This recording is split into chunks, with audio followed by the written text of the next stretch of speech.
Kazi lazima iendelee, na serikali kwa kuwa imeshaundwa sasa, kazi inaenda kufanyika kwa Watanzania wote.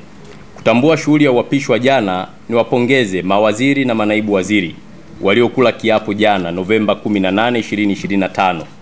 Wote waliokula kiapo jana wanapaswa kufahamu kwamba Mheshimiwa Rais Daktari Samia Suluhu Hassan ana kasi ya kuijenga Tanzania iliyo bora.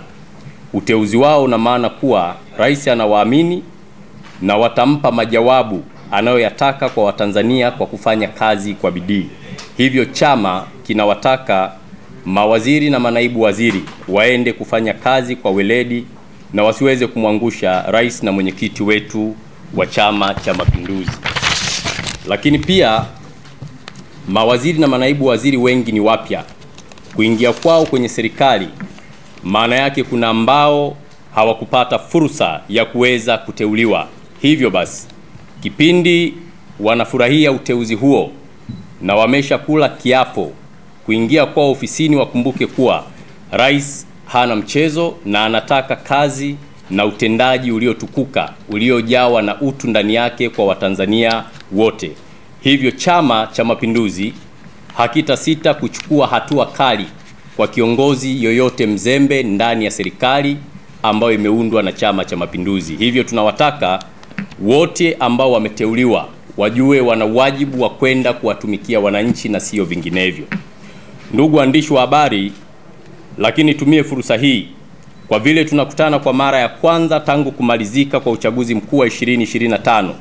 Nitumie fursa hii kuwashukuru sana Watanzania, wana CCM na wale wa vyama vingine, wapenzi na mashabiki waliojitokeza kwa wingi kupiga kura Oktoba 29, 2025. Kujitokeza kwao kwa wingi kumesababisha ushindi mkubwa kwa Chama cha Mapinduzi pamoja na wabunge na madiwani.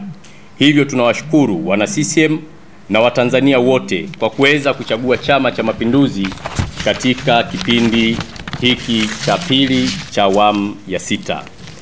Ndugu waandishi wa habari, Rais wetu Dr. Samia Suluhu Hassan alipokuwa anazindua bunge la 13 Novemba 14, 2025, alihutubia bunge na kuainisha mambo mengi ya msingi.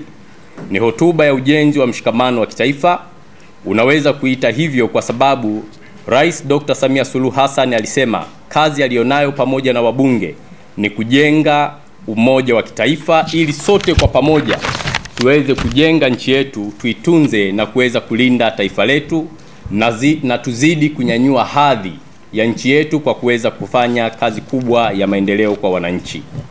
Hotuba ya Rais Samia Suluhu katika uzinduzi wa bunge la 13 ni hotuba ya msamaha na huruma, kwa kuwa Mheshimiwa Rais aliviomba vyombo vya sheria hususan ofisi ya mwendesha mashtaka DPP kuwasamehe vijana waliofanya vurugu Oktoba 29, 2025, siku ya uchaguzi mkuu kwa huruma.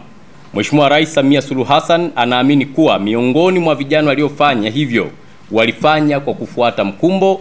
Hivyo kama mama, kama mlezi wa taifa na kiongozi mkuu wa nchi, ameweza kuwa na moyo wa huruma kwa kuweza kuruhusu hilo lifanyike. Ilikuwa ni hotuba ya mzazi na mlezi wa taifa kwa watoto wake. Unaweza kuita hivyo kwa sababu Rais Samia aliwahusia vijana kutambua kwamba yeye na wazazi wenzake kipindi walipokuwa vijana, kama wangefanya kama walivyofanya baadhi ya vijana Oktoba 29, hawa vijana au sisi vijana tusingeikuta Tanzania iliyo bora, yenye amani, umoja, maadili na upendo ambayo tunaishi siku hii ya leo na siku nyingine zinazokuja. Hivyo Mheshimiwa Rais alisisitiza kuheshimiana, kuvumiliana na kuhakikisha tunalinda taifa letu. Lakini hotuba ile ni hotuba ya mustakabali mwema wa nchi yetu. Mheshimiwa Rais ameahidi kuunda tume ya kuchunguza chanzo cha madhila yote ya ghasia za Oktoba 29. Ameahidi kuanzisha mchakato wa katiba mpya ndani ya siku 100 za kwanza tangu atakapokuwa ameingia ofisini. Ilikuwa ni hotuba ya maendeleo na matokeo ya kasi kubwa ambayo itakwenda kutekelezwa kuanzia ngazi ya mitaa, vijiji, vitongoji, wilaya pamoja na mikoa na taifa kwa ujumla. Hivyo ndani ya siku 11 tangu alipokula kiapo, ajira 12,000 zilikuwa zimeshakwisha tangazwa. Ajira 7,000 ni za walimu na 5,000 ni kwa ajili ya wahudumu wa afya. Hivyo mnaweza mkaona kwa namna gani waandishi wa habari ndani ya siku 100 ambazo kiongozi mkuu wa nchi alitoa ahadi anakwenda kufanyia kazi, yapo ambayo yameshaanza kutekelezwa mpaka hivi sasa. Lakini pia tayari hospitali zimeshapigwa marufuku kuzuia miili ya marehemu kwa madai ya malipo. Na marufuku hiyo Mheshimiwa Rais wakati anazindua kampeni aliweza kuzungumza na amerejea mara kadhaa. Hivyo nchi nzima kwa sasa huduma hizo zinapatikana na wananchi wanaendelea kufurahia matunda ya serikali yao. Lakini pia ni hotuba ambayo imetoa mwanga kwamba ilani ya CCM 2025-2030 inakwenda kutekelezwa kikamilifu. Ndugu wanahabari, pamoja na kutambua kasi hiyo utekelezaji wa ilani ya Chama cha Mapinduzi, vile vile ahadi za mgombea wetu wa urais kipindi kilichopita ambaye ndiye rais wetu kwa sasa, Mheshimiwa Dr. Samia Suluhu Hassan, leo na watangazia rasmi kuwa wajibu wetu kama Chama cha Mapinduzi ni kwenda kuisimamia serikali na sio serikali kwenda kukisimamia chama. Chama ambacho kimetafuta kura, chama ambacho kimeunda serikali, sasa tunakwenda kuisimamia serikali kikamilifu. Na ndio maana awali nimesema wateuliwa wote waende wakawajibike, kwa sababu chama hakita sita kumchukulia hatua kiongozi yoyote wa serikali, awe mteuliwa awe mchaguliwa, ambaye atakwenda kufanya kazi kwa maslahi yake binafsi. Chama cha Mapinduzi kitakwenda kuchukua hatua. Hivyo nitoe rai kwa waheshimiwa mawaziri, manaibu waziri, viongozi ngazi ya serikali, wakuu wa mikoa, wakuu wa wilaya, wakurugenzi wa halmashauri mpaka kule chini, waende wakafanye kazi ya kuhakikisha matarajio na maono ya Mheshimiwa Rais yanakwenda kukamilika. Mtu asiende ofisini akafanya kazi zake binafsi, akajiangalia yeye na kuacha dhamana ambayo amepewa. Hivyo chama kitachukua hatua kali kwa watendaji wote wazembe ambao watakao bainika. Lakini lingine, kazi imeshakwisha kuanza. Sisi Chama cha Mapinduzi tutakwenda bega kwa bega na serikali yetu kuhakikisha yote tuliyoyaahidi kwenye kampeni yanatekelezwa na tunaijenga Tanzania iliyo bora kesho kuliko jana, iwe ni bora ya kizazi ambacho kinakuja. Lakini tutaweka mkazo zaidi wa kusimamia zile siku 100. Hivyo tuzitake na kuziomba wizara zinazohusika na sekta siku 100 ambazo Daktari Samia Suluhu Hassan alielekeza nini atafanya, waanze kuchakalika kwa haraka.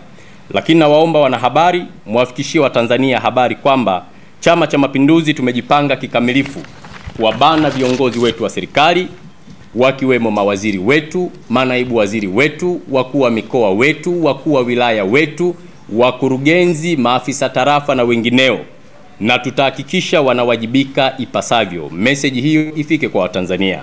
Lakini pia chama hakita sita kuwachukulia hatua viongozi wa serikali ambao ni wavivu, wazembe na watakaoendeleza au watakaoendekeza tamaa za rushwa. Watakuwa na wakati mgumu sana katika kipindi hiki ambacho tunakwenda nacho.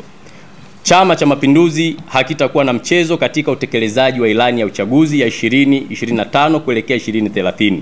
Serikali hii ni serikali ya Chama cha Mapinduzi, hivyo kila ambacho Watanzania walihaidiwa lazima kitekelezwe. Kama chama tunawaambia viongozi wa umma wawajibike ipasavyo. Lakini pia kila hatua tutakwenda kuweka vipimo vya utendaji kazi wa viongozi wa serikali. Tutakwenda kuchekecha utendaji wao kulingana na vipimo ambavyo chama kitaweka kwa serikali yake. Lakini pia yule ambaye ufanisi wake utakuwa ni wa chini, chama kitachukua hatua mara moja. Na wale watakaofanya vizuri, chama kitaendelea kuwalinda, kuhakikisha kazi yenye matunda mema kwa Tanzania inafanikiwa. Ndugu waandishi wa habari, Chama cha Mapinduzi kimetoka mbali na Watanzania na kina historia kubwa.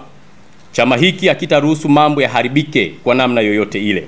Chama kitachukua hatua kwa viongozi ambao watashindwa kutimiza wajibu. Tunawaomba Watanzania waendelee kuwa watulivu, wenye imani na Chama cha Mapinduzi pamoja na serikali inayotokana na Chama cha Mapinduzi na viongozi wake. Kesho yetu wa Tanzania ni njema kuliko jana, na maono ya Mheshimiwa Rais ni kuona taifa hili linapiga hatua kubwa ya maendeleo. Hivyo tutaendelea kusimamia misingi ya upendo, amani, umoja, mshikamano, kuheshimiana na kustamiliana katika utendaji wetu wa kazi. Lakini jambo lingine, napenda kutumia fursa hii ndugu waandishi wa habari kuweza kumpongeza mwenyekiti wa Chama cha Mapinduzi na Rais wa Jamhuri ya Muungano wa Tanzania, Mheshimiwa Dr. Samia Suluhu Hassan. Tunakumbuka kwamba Mheshimiwa Rais na Amiri Jeshi Mkuu Dr. Samia Suluhu Hassan ameweza kuunda tume ya uchunguzi kama alivyoahidi katika hotuba yake ya uzinduzi wa Bunge la 13.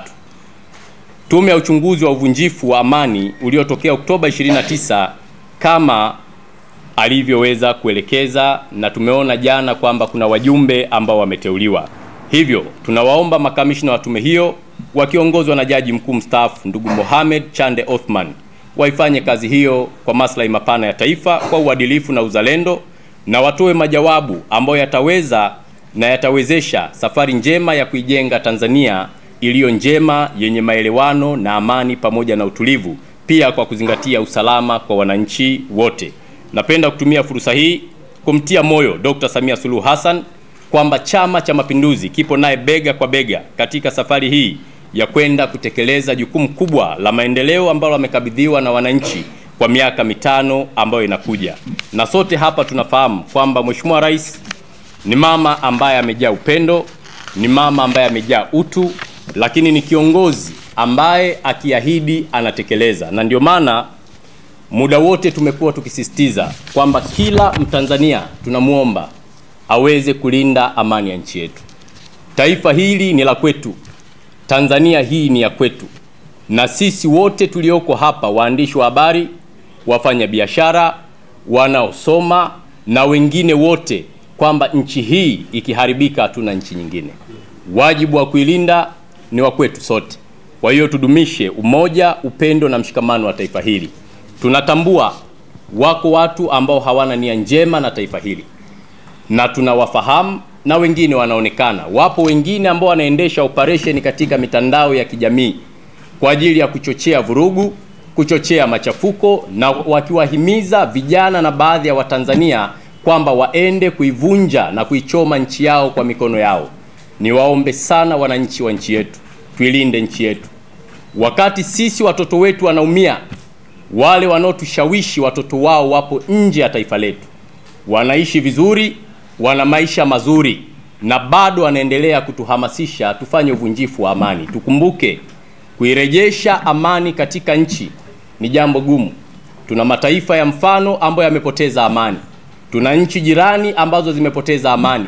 Tumeona namna gani watoto, kina mama, watu wenye ulemavu na wazee namna wanataabika taifa linapopoteza amani. Hivyo kaa peke yako, jiulize, nafanya haya kwa maslahi ya nani? Wale wanaotuhamasisha mbona hawapo nchini, wapo nje ya taifa letu. Huko walipo wanalipwa fedha kwa ajili ya kufanya uchochezi. Sisi kama chama ambacho kinasimamia serikali, ni waombe kwa unyenyekevu mkubwa sana wa Tanzania, tulinde amani yetu, tulinde taifa letu, na tuwapuuze na kuwakataa wale wanaochochea vurugu ndani ya Tanzania hii. Hii Tanzania ni ya kwetu, na tuijenge kwa umoja, upendo na mshikamano. Lakini pia katika kumalizia, ni washukuru sana waandishi wa habari wote kwa namna ambavyo mnahabarisha umma katika matukio mbalimbali, namna ambavyo mnatoa taarifa ambazo zina weledi, na pia tuombe wale wachache ambao wanafanya kutoa taarifa zisizo nzuri sana, ambazo wewe mwenyewe unaona zinaenda kubomoa nchi yako, basi tuangalie namna bora ya kuelimisha Watanzania wetu, ili taifa hili sisi wa leo na vizazi vinavyokuja waweze kuikuta nchi yetu ikiwa salama. Lakini jambo la mwisho, ni mshukuru Mwenyezi Mungu na niwashukuru Watanzania wote kwa namna ambavyo utulivu unaendelea kwa sasa ndani ya taifa letu, na huu ndiyo Utanzania. Na kwa kumaliza kabisa, nimesema chama sasa kinakwenda kusimamia serikali kikamilifu. Serikali haitakisimamia chama. Hivyo ni waombe viongozi waliopata fursa ya kuingia ndani ya serikali wajue chama kitawafuatilia kila hatua, ili huduma bora na njema kwa wananchi ziweze kukamilika. Baada ya kusema maneno hayo, niwashukuru sana, niwatakieni mambo mema, na niwaombe baraka kwa Mwenyezi Mungu aweze kuwalinda na kuwasaidia katika kila hatua ambayo iko mbele yenu na iko mbele yetu. Asanteni kwa kunisikiliza. Mungu ibariki Tanzania na Mungu wabariki Watanzania wote. Asante sana. Asante sana mwenezi.